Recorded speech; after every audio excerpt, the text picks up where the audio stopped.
आज की वीडियो में हम शुरू करने जा रहे हैं एक्सरसाइज 4.4 को। और इस एक्सरसाइज में हम पढ़ेंगे माइनर्स और कोफैक्टर्स के बारे में। ठीक है, तो एक्सरसाइज शुरू करने से पहले कुछ बेसिक चीज़ों को जान लेना ज़रूरी है।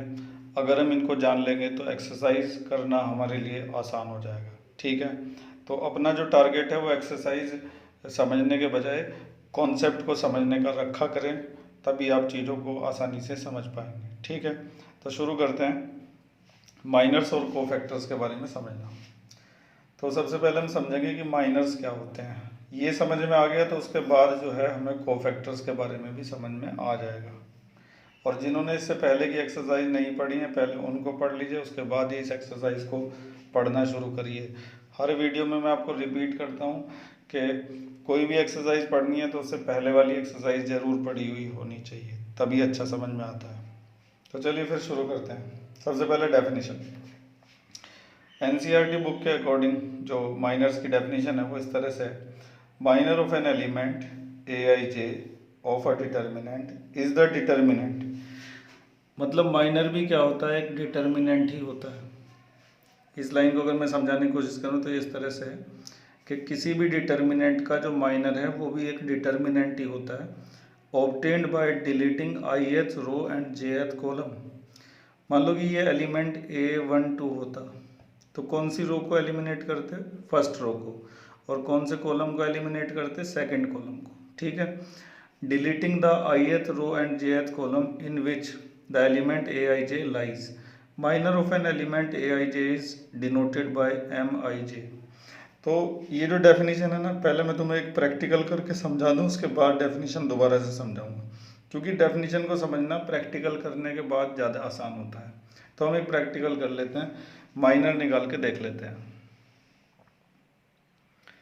चलिए, तो ये हमें एक डिटर्मिनेंट दिया हुआ है और इसमें क्या कहा गया है, find the minor of element 6। इसके अंदर ये जो एलिमेंट 6 है इसका हमें माइनर निकालना है। तो किस तरह से निकालेंगे जरा ध्यान से समझिएगा। तो माइनर ऑफ एलिमेंट 6, एलिमेंट 6, सबसे पहली बात तो हम इसे डिनोट करेंगे किससे, Mij से।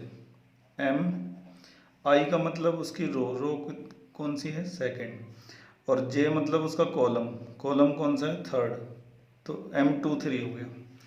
एलिमेंट 6 का जो माइनर है उसको हम क्या लिखेंगे, M23। 2 उसकी रो का नंबर है और 3 उसके कॉलम का नंबर है। अब निकलेगा कैसे वो देखो जरा। तो अभी हमने डेफिनेशन में क्या पढ़ा है कि deleting ith row and jth column. इस माइनर की जो ith रो है उसको डिलीट कर दो और jth कॉलम को भी डिलीट कर दो, तो जो डिटर्मिनेंट बचेगा वही क्या होगा, माइनर होगा। ठीक है, इसको सॉल्व कर लेते हैं। 8 1 जा 8 और 7 2 जा 14 माइनस का 6। ठीक है, तो इस तरीके से हमने माइनर निकाल दिया है। एक बार फिर से समझते हैं कि माइनर कैसे निकाला जाता है। तो यहाँ पर हमें एलिमेंट 6 का माइनर निकालना था। तो एलिमेंट 6 के अलोंग जो रो है और जो कॉलम है उसको एलिमिनेट करके जो डिटर्मिनेंट बचेगा वही एलिमेंट 6 का क्या होगा, माइनर होगा। ठीक है, अब एक एलिमेंट यहाँ पर 1 है, इसका माइनर निकाल के देखते हैं। तो मैं यहाँ पे लिख देता हूँ कि माइनर ऑफ एलिमेंट 1। बड़े ध्यान से और पूरे पेशेंस के साथ देखते रहना, जल्दबाजी मत करना, जल्दबाजी में कुछ समझ में नहीं आता। और पूरी वीडियो शुरू से एंड तक ध्यान से देखना। तो माइनर ऑफ एलिमेंट 1, ये एलिमेंट 1 है, इसके अलोंग रो और कॉलम को जब एलिमिनेट कर देंगे तो बचेगा क्या, 5 6 8 9, 5 6 8 9। ठीक है, अब इसको सॉल्व कर लेते हैं। 9 5 जा 45, 8 6 जा 24, 8 6 जा 24, 8 6 जा 48। ठीक है, और बीच में माइनस, तो कितना आ गया, माइनस का 3। ठीक है, तो थोड़ा सा समझ में आ गया होगा माइनर के बारे में। अब एक बार चीज़ों को फिर से समझ लेते हैं। तो हमारी डेफिनेशन के अकॉर्डिंग किसी भी एलिमेंट Aij का जो माइनर होता है वो एक डिटर्मिनेंट होता है, जो कैसे ऑब्टेन किया जाता है, deleting the ith row and jth column.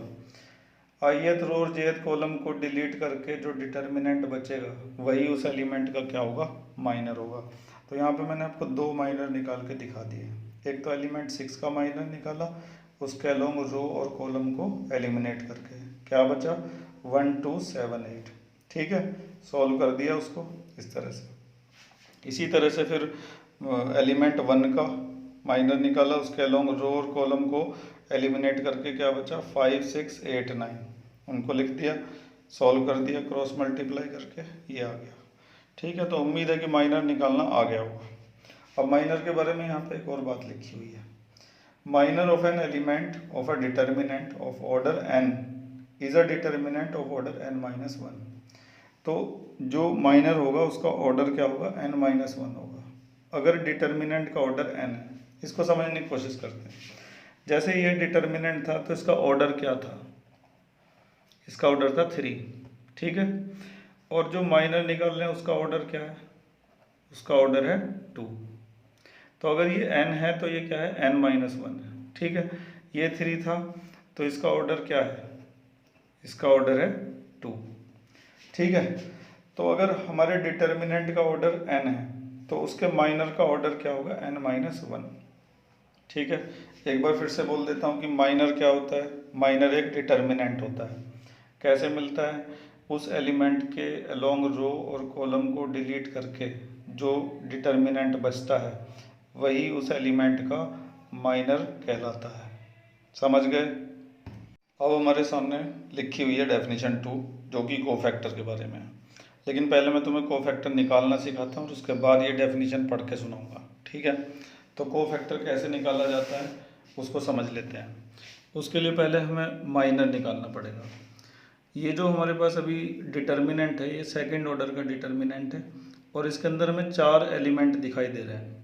सबसे पहले हम इन चारों एलिमेंट के माइनर्स निकालेंगे। ध्यान से देखिएगा ज़रा, अगर हम एलिमेंट 1 का माइनर निकालने जा रहे हैं तो हम लिखेंगे m11। माइनर को किससे रिप्रेजेंट करेंगे, m से। ठीक है, और अगर इसका निकालने जा रहे हैं तो उसको लिखेंगे m12 क्योंकि वो फर्स्ट रो का सेकंड एलिमेंट है। अगर इसका माइनर निकालने जा रहे हैं तो क्या लिखेंगे m21, सेकंड रो का फर्स्ट एलिमेंट, और इसका माइनर निकालने जा रहे हैं तो क्या लिखेंगे m22। ठीक है, तो माइनर जो होता है उसको कैपिटल M से लिखा जाता है और जो भी उस एलिमेंट का नंबर होता है वो उसके साथ में लिख दिया जाता है। ठीक है, अब हमने जो डेफिनेशन पढ़ी है माइनर निकालने की वो क्या है कि उसके अलोंग जो रो है और जो कॉलम है उसको डिलीट करके जो बचेगा वही क्या होगा, माइनर होगा। तो अभी माइनर क्या है, 3 है। ठीक है, और माइनर होता क्या है, माइनर एक डिटर्मिनेंट होता है जो रो को और कॉलम को डिलीट करने के बाद मिलेगा। तो ये डिटर्मिनेंट मिलेगा हमें 3। अब अगर मान लो कि मैं इसके दोनों तरफ ऐसे ब्रैकेट डिटर्मिनेंट का साइन भी लगा दूँ तो भी इसकी वैल्यू क्या मिलने वाली है, 3 मिलने वाली है। इसीलिए मैंने डायरेक्ट 3 लिख दिया था। माइनर मिल गया 1 का। अब -2 का माइनर निकालना है तो इसके अलोंग रो और कॉलम को डिलीट कर देंगे, क्या आ जाएगा 4। ठीक, डिटर्मिनेंट का साइन इसके आगे लगाने की ज़रूरत नहीं है क्योंकि उसको सॉल्व करके भी यही आएगा। अब इसका माइनर निकालना है तो रो और कॉलम को डिलीट कर दिया, -2। अब इसका निकालना है तो रो कॉलम को डिलीट कर दिया, कितना आ गया 1। तो ये तो सबके माइनर निकल गए। अब कोफैक्टर कैसे निकलेगा समझिएगा ज़रा। सबसे पहली बात तो कोफैक्टर को रिप्रेजेंट करते हैं A से। जैसे कि अगर इस माइनर का कोफैक्टर निकालना है तो A11 लिखा जाएगा, इसका निकालना है तो A12 लिखा जाएगा। तो माइनर को M से रिप्रेजेंट करते हैं और कोफैक्टर को A से रिप्रेजेंट करते हैं। ठीक है, ऐसे इसका क्या आएगा 2 1 और इसका क्या आएगा 2 2। बड़े ध्यान से समझते रहिएगा चीज़ों को, बीच में कुछ भी मत छोड़ दीजिएगा, नहीं तो समझ में आना मुश्किल हो जाएगा। चलिए फिर, तो अब A11 यानी कि इस माइनर का कोफैक्टर कैसे निकलेगा, ये 3 देख रहे हो ना, ये ऐसे ही लिख दिया जाएगा। इसके आगे लगाया जाएगा -1 और उसकी पावर लगाई जाएगी 1 + 1। ठीक है, तो -1 की पावर 2 यानी कि +1, फाइनली कितना आ जाएगा 3। तो एलिमेंट 1 जो था उसका माइनर भी 3 आया और कोफैक्टर भी कितना आ गया, 3 आ गया।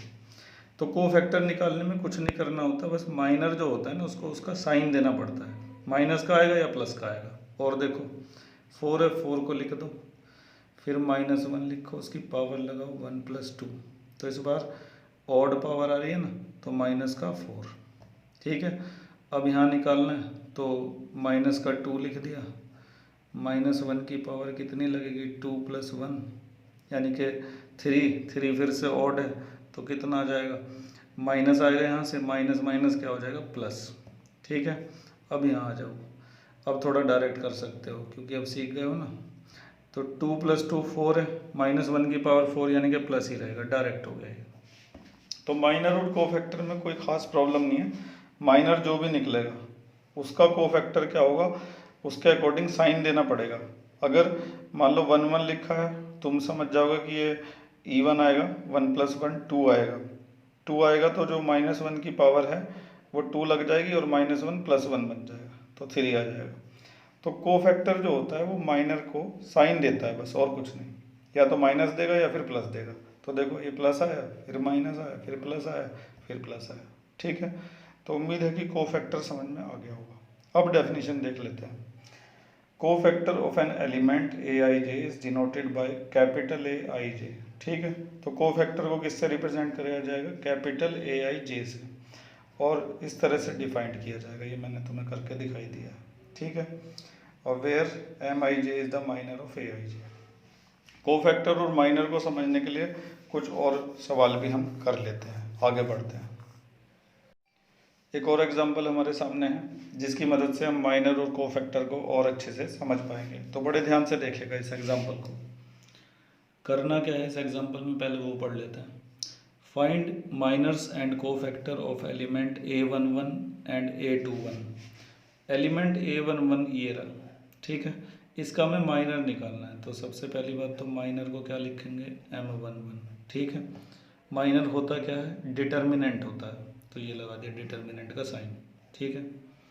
और कैसा डिटर्मिनेंट होता है, उस एलिमेंट के अलोंग रो और कॉलम को डिलीट करके जो मिलेगा वो, यानी कि क्या मिलेगा A22 A23 A32 और A33 ये मिलेगा। अब इसको सॉल्व कर लो, सॉल्व कैसे करोगे, मल्टीप्लाई A22 A33 -A32 और A23 हो गया, माइनर निकल गया।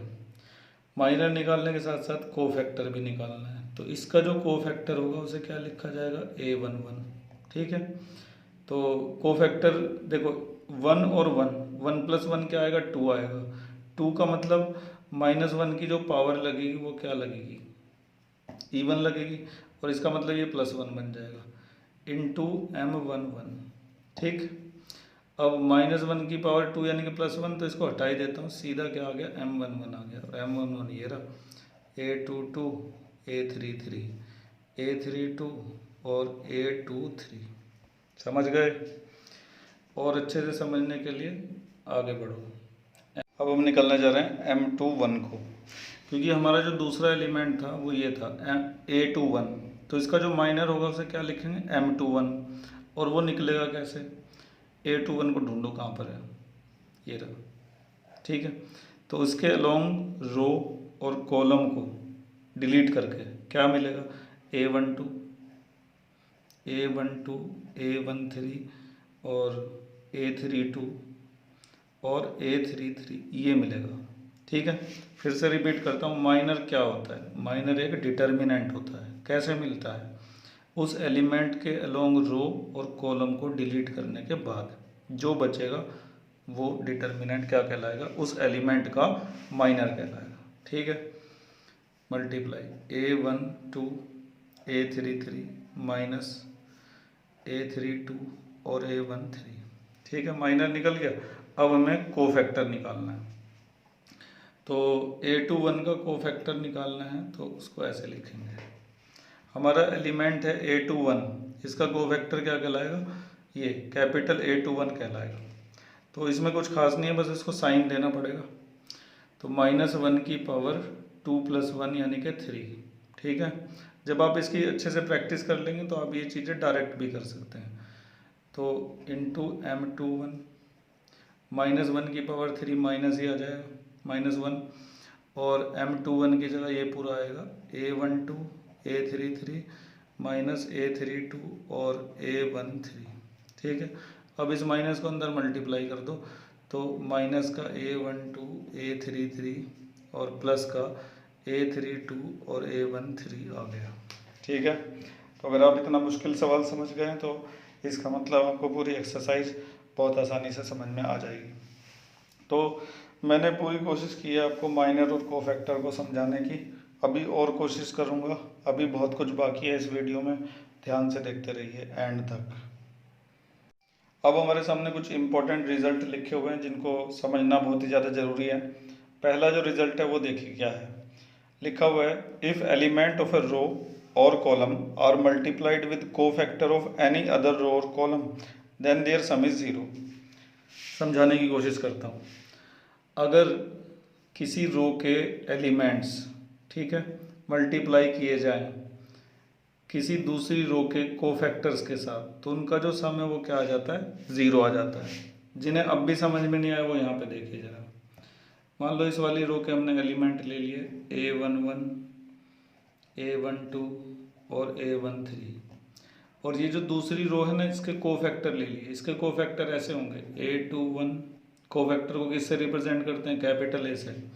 इसका कोफैक्टर क्या होगा A22 और इसका कोफैक्टर क्या होगा A23, और अगर हमने इनका सम कर दिया तो वो हमेशा क्या आएगा, ज़ीरो आएगा। इसे अभी अगले पेज पर एक एग्जांपल की मदद से हम वेरीफाई भी करेंगे। फिर से समझने की कोशिश करते हैं। किसी एक रो के एलिमेंट की किसी दूसरी रो के कोफैक्टर में अगर मल्टीप्लाई कर दी जाए और फिर उसका सम किया जाए तो वो हमेशा क्या आएगा, ज़ीरो आएगा। एक बार फिर समझाने की कोशिश करता हूँ। एक रो के एलिमेंट दूसरी रो के कोफैक्टर मल्टीप्लाई करके अगर प्लस किए जाएंगे तो उनका सम हमेशा ज़ीरो आएगा। तो अभी तो ये रिज़ल्ट देखा है, अभी अगले पेज पर वेरीफाई करके भी दिखाता हूँ, ठीक है। इस पेज पर एक और इम्पोर्टेंट रिजल्ट है, उसे भी समझ लेते हैं। ये देखिए क्या लिखा हुआ है, इस साइन को क्या बोलते हैं, डेल्टा बोलते हैं। Delta equal to sum of the product of element of any row or column with their corresponding cofactor. मतलब ये है कि किसी भी डिटर्मिनेंट की अगर वैल्यू आपको निकालनी है तो आप क्या करेंगे, एलिमेंट्स की मल्टीप्लाई कोरस्पॉन्डिंग कोफैक्टर्स में कर देंगे। किसी भी डिटर्मिनेंट की वैल्यू कैसे निकाली जाती है, इसके लिए हमने एक्सरसाइज 4.2 बड़ी अच्छी तरीके से समझी थी। यहाँ पे उसके बारे में थोड़ा सा और बताया गया है कि किसी डिटर्मिनेंट की वैल्यू अगर निकालनी है दूसरे तरीके से तो कैसे निकलता है। तो क्या लिखा हुआ है, product of element and corresponding cofactors. तो एलिमेंट ले लेते हैं पहले, A11 और A12 और A13, ठीक है। कोरस्पॉन्डिंग कोफैक्टर, अगर ये एलिमेंट है तो इनके कोफैक्टर क्या होंगे, ये होंगे A11 A12 और A13, ठीक है। फिर उनका क्या करना पड़ेगा, सम करना पड़ेगा, तो सम कर दो। इस तरह से हम इस डिटर्मिनेंट की वैल्यू निकाल सकते हैं।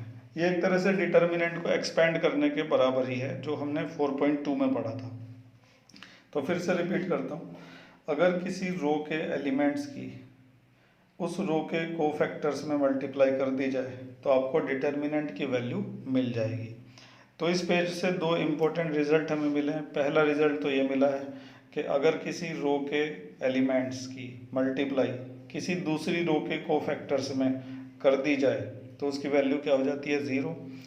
और ये रिजल्ट डिटर्मिनेंट की वैल्यू निकालने के बारे में है कि अगर किसी डिटर्मिनेंट्स के एलिमेंट की कोरस्पॉन्डिंग कोफैक्टर में मल्टीप्लाई करके उसका सम कर दिया जाए तो हमें उस डिटर्मिनेंट की वैल्यू मिल जाएगी। चलिए खैर, अब जो हमने वो रिज़ल्ट पढ़े हैं उनको वेरीफाई करने की बारी आ गई है। हमारे सामने एक बहुत ही अच्छा एग्जांपल है और इसमें जो हमें वेरीफाई करना है वो पहला रिज़ल्ट है कि अगर किसी रो के एलिमेंट्स की मल्टीप्लाई किसी दूसरी रो के कोफैक्टर में करके उसका सम किया जाए तो वो क्या आता है, ज़ीरो आता है। तो यहाँ पे जो एलिमेंट ले रखे हैं A11 A12 A13 ये सब फर्स्ट रो के एलिमेंट हैं, और कोफैक्टर देखो A31 A32 A33 कोफैक्टर हैं किसके, थर्ड रो के। तो एलिमेंट है फर्स्ट रो के, कोफैक्टर है थर्ड रो के, उनकी मल्टीप्लाई करके सम करेंगे तो क्या आएगा, वो ज़ीरो आएगा। तो हम उसको वेरीफाई करने जा रहे हैं, तो ध्यान से समझिएगा जरा। प्रूफ, तो एलिमेंट्स को निकालने की ज़रूरत है नहीं, कोफैक्टर निकालना शुरू करते हैं। सबसे पहले A31 निकालते हैं, A31। तो जैसे माइनर निकलता है वैसे ही कोफैक्टर निकलता है, बस माइनर और कोफैक्टर में साइन का डिफरेंस होता है, ठीक है।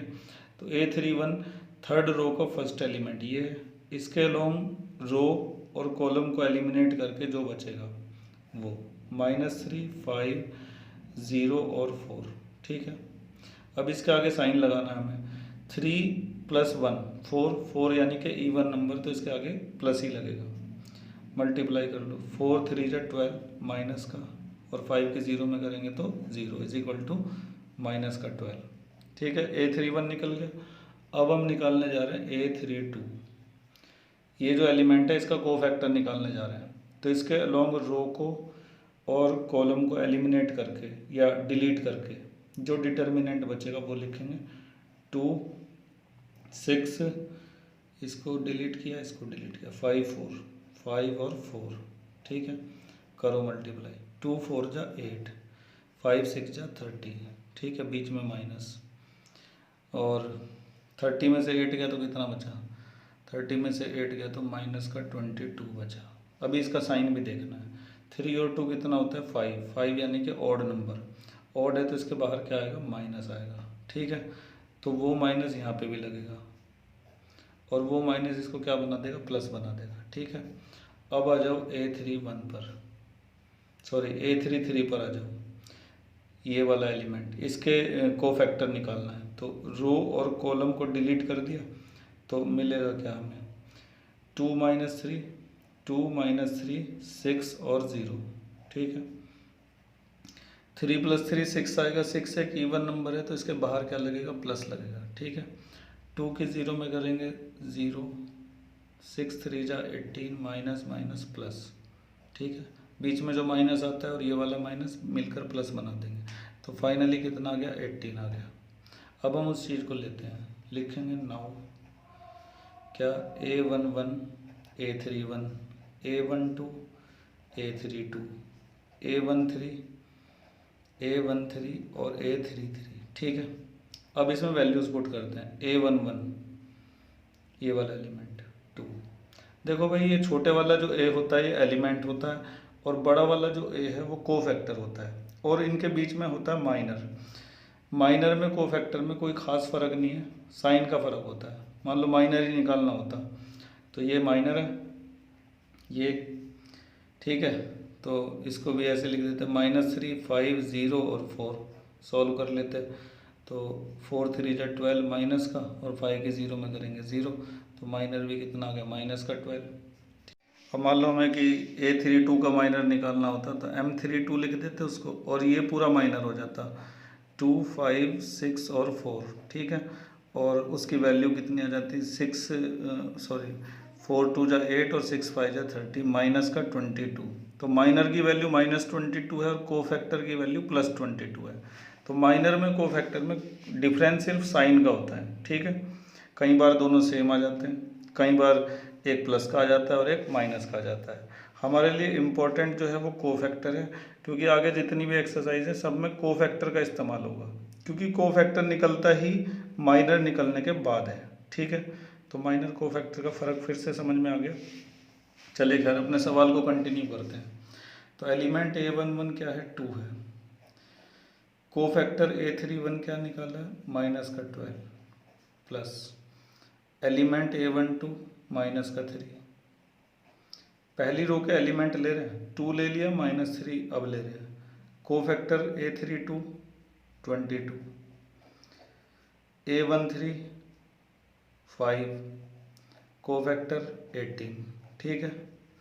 अब 12 2 जा 24, माइनस का 66 और प्लस का 90, 18 5 जा 90, माइनस का 90 और प्लस का 90, तो कितना आ गया, 0 आ गया। तो हमने प्रूव कर दिया कि अगर एक रो के एलिमेंट की किसी दूसरी रो के कोफैक्टर में मल्टीप्लाई करें और फिर उसका सम करें तो वो हमेशा क्या आता है, 0 आता है। तो जो रिज़ल्ट हमने पिछले पेज पर पढ़ा था उसको इस पेज पर हमने आसानी से वेरीफाई कर दिया है। एक और चीज़ है, अगर आप इस रो के एलिमेंट लेते हैं तो कोफैक्टर किसी भी रो के ले सकते हैं, चाहो तो सेकंड रो के ले लो, चाहे थर्ड रो के ले लो। इस बार हमने किसका कोफैक्टर लिए हुए, थर्ड रो के, ठीक है। तो हर चीज़ को अगर आप ध्यान से समझेंगे तो मैथ्स में आपको किसी तरह की कोई प्रॉब्लम नहीं आएगी, ये मेरी गारंटी है। ठीक है, सब चीज़ों को बड़े ध्यान से समझते हुए आगे बढ़िए। चलो आगे चलते हैं, अगली चीज़ों को देखते हैं। अब ये हमारी एक्सरसाइज है 4.4, जिसे हम बड़ी आसानी से कर सकते हैं क्योंकि इससे पहले की सारी नॉलेज हमारे पास है। तो पहला सवाल क्या है, write the minors and cofactor of the following dets. इन डिटर्मिनेंट्स के माइनर और कोफैक्टर लिखने हैं। तो फर्स्ट वाला तुम कर लेना, सेकंड वाला करके दिखाता हूँ, ध्यान से ज़रा देखना। सेकंड,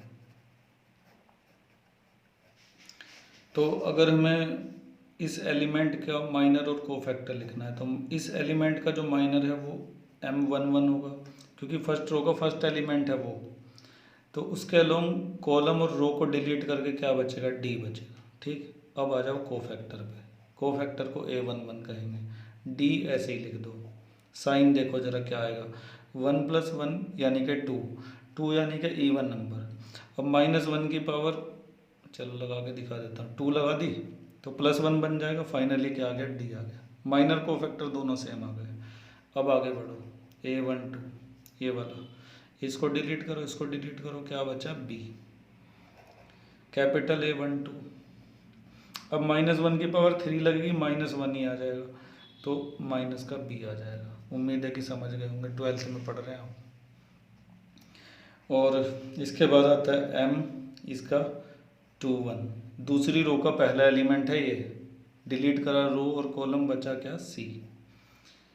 A21, 2 + 1 3 यानी कि ऑड नंबर, माइनस आएगा। ठीक है, अब आखिरी A22, ये डिलीट करा रो कॉलम, बचा क्या, A। ठीक है, और अब गलत हो गया, यहाँ तो M आना चाहिए था, M। ठीक है, M, और इधर आएगा A22, तो 2 + 2 4 आ गया, 4 मतलब इवन नंबर, तो प्लस का ही रहेगा। तो ये माइनर हो गए और ये कोफैक्टर हो गए। दोनों में फ़र्क सिर्फ साइन का होता है और कई बार दोनों सेम भी होते हैं। ठीक है, तो फिर से समझ में आ गया माइनर कोफैक्टर। आगे बढ़ते हैं। अब ये जो हमारे सामने हैं ये थर्ड ऑर्डर के मैट्रिक्स हैं। इनमें भी हमें हर एलिमेंट का, सारे एलिमेंट के माइनर और कोफैक्टर निकालने हैं। तो फर्स्ट पार्ट में आपके लिए छोड़ देता हूँ क्योंकि इसमें ज़्यादातर एलिमेंट या तो 0 हैं या फिर 1 है, तो उसको आप आसानी से कर लेंगे खुद ही। मैं आपको सेकंड पार्ट करके दिखाता हूँ, ध्यान से देखिएगा ज़रा, या फर्स्ट भी करके दिखाऊँ। चलो फर्स्ट देख लो, फर्स्ट ही देख लो पहले। मान लो कि हमें M11 निकालना है, इस एलिमेंट का माइनर निकालना है, तो निकाल लेंगे आराम से। रो डिलीट कर दी, कॉलम डिलीट कर दिया, बचेगा क्या, 1 0 0 1, ये सब बचेगा। फिर इनकी मल्टीप्लाई, 1 1 जा 1 और 0 की 0 में करेंगे 0, तो कितना आ गया, 1 आ गया। कोफैक्टर निकालना A11, 1 + 1 2 आएगा, यानी कि प्लस का साइन इसके आगे आएगा। ठीक, समझ गए। ऐसे ही M12 अगर निकालना है तो ये रहा 0। ठीक है, तो ये मत सोचना कि सब 0 हो जाएगा, इसमें ऐसा नहीं होता है माइनर में। इसके अलोंग रो और कॉलम को डिलीट करके 0 0 0 1 बचेगा, 0 0 0 और 1। ठीक है, उसके बाद 0 की 1 में करेंगे 0 आएगा, 0 की 0 में करेंगे 0 आएगा, सब कुछ ये इत्तेफाक है कि 0 आ गया। ठीक है, तो अब ये 0 आ गया, तो ये अगले में कोफैक्टर में तो दिमाग लगाने की ज़रूरत ही नहीं है, वो भी 0 ही आ जाएगा। ठीक है, अब आगे बढ़ते हैं। अगला एलिमेंट है M13। ठीक है, इसका माइनर निकालना है, तो रो कॉलम को डिलीट कर दिया, 0 1 0 0 बचा, 0 1 0 0। ठीक है, तो 0 की 0 में करेंगे 0, 0 की 1 में करेंगे 0, सब कुछ 0, तो कोफैक्टर भी क्या आ जाएगा, 0 आ जाएगा। ठीक है, अब थोड़ा डायरेक्ट करते हैं, अब इनको नहीं बनाएंगे। M21 यानी कि ये वाला एलिमेंट, रो डिलीट करी, कॉलम डिलीट करा, 0 की 1 में करी 0, 0 की 0 में करी 0, सब कुछ 0 आ गया, डायरेक्ट कर दिया। A21 वो भी क्या आ जाएगा, 0। देखो डायरेक्ट हमें सीखना ही पड़ेगा क्योंकि आगे जब सवाल करेंगे ना तो हर एलिमेंट के माइनर को फैक्टर निकालने में बहुत टाइम लग जाएगा, इसलिए डायरेक्ट करना ज़रूरी होता है, उसको सीखना ज़रूरी होता है। ठीक है, अब ये वाला एलिमेंट M22। ठीक है, रो और कॉलम डिलीट करा, 1 1 जा 1 0 0, 1 - 0। ठीक है, यानी कि क्या आ गया, 1 आ गया। अब कोफैक्टर A22, तो 2 और 2 4, यानी कि इवन नंबर, तो प्लस ही रहेगा। ठीक है, ऐसे ही इन बाकी सब के भी आप खुद से निकाल सकते हैं। और इसी तरह से बिल्कुल ये वाले के भी निकलेंगे। सेकंड वाले के कुछ मैं आपको निकाल के दिखा देता हूँ। यहाँ पे देखिए ज़रा सेकंड वाला। अब जैसे ये एलिमेंट है 1, तो इसका जो माइनर है M11 कहलाएगा। रो और कॉलम डिलीट कर दिया। 5 2 जा 10, 1 1 जा 1, माइनस माइनस प्लस, ठीक है। तो कितना आ गया 11 आ गया। और कोफैक्टर कैपिटल A11 11, 1 और 1 2 इवन नंबर है, यानी कि इसके आगे क्या लगेगा प्लस लगेगा, दोनों सेम आ गए, ठीक है। और इसका एक एलिमेंट और देख लेते हैं। जैसे कि ये वाला एलिमेंट है, तो इसका जो माइनर है A31 कहलाएगा, क्योंकि ये तीसरी रो का तीसरा एलिमेंट है, तो A33 कहलाएगा, ठीक है। इसके अलोंग रो और कॉलम को डिलीट कर दिया। 5 1 जा 5 और 3 के 0 में करेंगे तो 0, यानी कि कितना आ गया 5 आ गया, ठीक है। अभी कोफैक्टर A33, तो 3 और 3 कितना होगा 6 6, यानी कि प्लस, इसके आगे प्लस लग जाएगा, ठीक है। तो इस तरीके से माइनर और कोफैक्टर आप आसानी से निकाल सकते हैं। चलिए बढ़ते हैं आगे, क्वेश्चन नंबर 3 करते हैं। एक और इम्पोर्टेंट सवाल हमारे सामने है, करना क्या है देख लीजिए। Using cofactors of element of second row evaluate this determinant. इस बार इस डिटर्मिनेंट को क्या करना है, इवेल्युएट करना है। तो डिटर्मिनेंट कैसे इवेल्युएट किए जाते हैं, 4.2 में बड़े अच्छे से हमने सीखा था, 4.1 में भी सीखा था डिटर्मिनेंट को इवेल्युएट करना। किसी भी रो या कॉलम के लोग उनको क्या कर दिया जाता है, एक्सपेंड कर दिया जाता है, ठीक है। लेकिन यहाँ पे क्या लिखा हुआ है, यूजिंग कोफैक्टर, कोफैक्टर का इस्तेमाल करके डिटर्मिनेंट को इवेल्युएट करना है। तो वो कैसे किया जाता है, उसमें वो रिजल्ट काम आएगा जो थोड़ी देर पहले पढ़ा था। ये देखिए, ये रहा रिजल्ट कि डिटर्मिनेंट की वैल्यू अगर निकालनी है तो क्या किया जाता है, sum of the product of element to corresponding cofactor. किसी भी रो के जो एलिमेंट होते हैं और जो कोरस्पॉन्डिंग कोफैक्टर होते हैं उनका क्या कर दिया जाता है, प्रोडक्ट किया जाता है, फिर उसका सम किया जाता है। तो समझ लेते हैं इसको क्या है। तो यहाँ पे कौन सी रो की बात हो रही है, सेकंड रो की। अब जरा सेकंड रो को अगर हमें लिखना है तो इस तरीके से लिखेंगे, डिटर्मिनेंट सेकंड रो के एलिमेंट ये हैं, इसको क्या कहेंगे A21, तो इसका कोफैक्टर भी यही होगा, प्लस ये वाला एलिमेंट वैसे तो 0 ही है लेकिन फिर भी लिख देता हूँ A22, कोफैक्टर हो गया A22, ठीक है। अब इसकी बारी आती है A23, ये तो कोफैक्टर हो जाएगा और एलिमेंट हो जाएगा, इधर लिख देता हूँ A23, ठीक है। तो एलिमेंट्स और कोफैक्टर की मल्टीप्लाई करके जब हम उसका सम करेंगे तो हम किसी भी डिटर्मिनेंट को इवेल्युएट कर सकते हैं। तो ये डिटर्मिनेंट को इवेल्युएट करने का एक नया तरीका हमारे पास है। इससे पहले हम डिटर्मिनेंट्स को एक्सपेंड करते थे किसी भी रो या कॉलम के अलोंग, ठीक है। जिन्हें डिटर्मिनेंट सॉल्व करना नहीं आता वो एक्सरसाइज 4.2 को देख लें। चलिए अब शुरू करते हैं। तो एलिमेंट A21 क्या है, 2, कोफैक्टर अभी निकलेगा। एलिमेंट A22 क्या है, 0, कोफैक्टर अभी निकलेगा। एलिमेंट A23 क्या है, 1, और कोफैक्टर अभी निकलेगा। ये एलिमेंट मैंने लिख दिया, कोफैक्टर मैं अभी निकालूंगा, यहाँ पे लिखूंगा अभी इसको, ठीक है। चलो कोफैक्टर निकालना शुरू करते हैं। A21 निकालो पहले। A21 ये रहा, इसको डिलीट करा, रो को, कॉलम को भी डिलीट करा।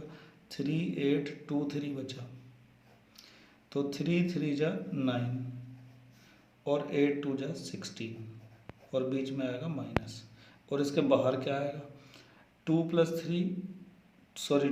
1 3 यानी कि ऑड, इसका मतलब माइनस आएगा, ठीक है।